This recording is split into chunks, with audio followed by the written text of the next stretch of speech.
Hi, my name is Ben Harland, and today I'm going to tell you perhaps my best kept secret.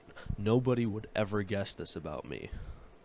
I like guitars. I like them a lot. I've played guitar for about 10 years, and I've practiced probably a few thousand hours. You could say I know a little bit about guitars. Today, I'm going to tell you about the parts of guitar, or parts of the electric guitar, that is. Now, why would you want to know the parts of the electric guitar? Well, maybe you're a beginner guitarist, and you need to know what part of the guitar the teacher's talking about when he tells you to play it. Like me, my first guitar teacher was a blind guy, so he couldn't really point to the guitar to tell me what he was talking about. I kind of had to figure it out on my own. It was a little unfortunate. Alternatively, you might just not know anything about guitar, but you have a loved one who knows about guitar, and you want to talk with them intelligently about it. So, I'm going to tell you about it. Specifically, I'm going to tell you about 3 things on the guitar, using my visual aid, my most expensive guitar. The 3 parts of guitar that I'm going to tell you about today are the body, the bridge, and the neck. And I'm also going to tell you about some outlier guitars that are just not the same at all. So, first I'm going to tell you about the body. The body of the guitar, I'm going to provide a close-up, probably off to the side over there. The body of the guitar is this main big area right there. And it's the part of the guitar that contains the systems that provide the sound that you hear when you play the guitar, the electric guitar, that is. An acoustic guitar, it sounds a little different. This one's electric, though, and this one's what a lot of people prefer to use. 2 things that provide the sound are the pickups, located in those 2 places. I don't know why I'm pointing to them. I've got a close-up coming up in a few minutes. The body of the guitar also hosts the bridge, which I'll go into further detail in later. It also hosts, I'll get it in the light here so you can see, but I'll also provide, again, a close-up, the controls of the guitar. The body of the guitar is also what provides the shape of the guitar. There's a few different shapes that you can get, but this is the Stratocaster shape, and it's my favorite shape, probably by far. You can also get, aside from just the controls, you can also get you of course controls for which pickup you're playing through and how much volume, how low or high the sound sounds. You like it in the middle, but some people like it higher, some people like it lower. Next, I'm going to tell you about the bridge, which is located on the body right here. Again, I'll provide a close-up, of course. The bridge is where the strings connect. On my guitar, it's what actually clamps the strings into place.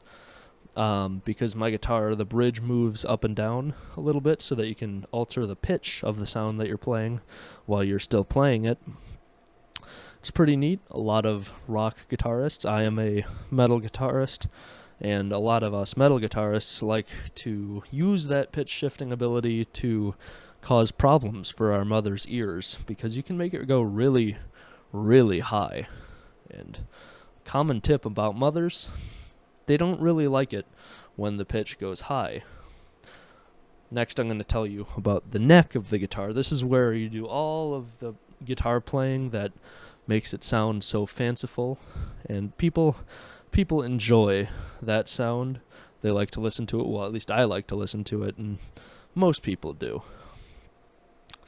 My guitar comes with 24 frets. The frets are the little markings, or the little metal bars on the neck that show how to or determine which notes are being played. If you put your finger behind a fret, it'll play the note of the fret, and you of course you press on the fret.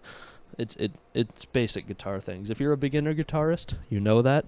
If you aren't a guitarist, you know that now.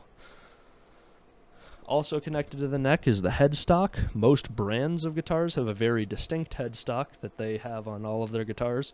Mine is actually a little bit different than the brand's distinct headstock, but it's still relatively distinct in its own right. Now, I'll tell you, let me hang this up, my arm's getting tired. I'm going to tell you about some outliers to the commonalities. First of all, some guitars, the headstock, no headstock. Some guitars don't have headstocks at all. It's supposed to help with ergonomics or something. I don't have one. I can't confirm or deny it.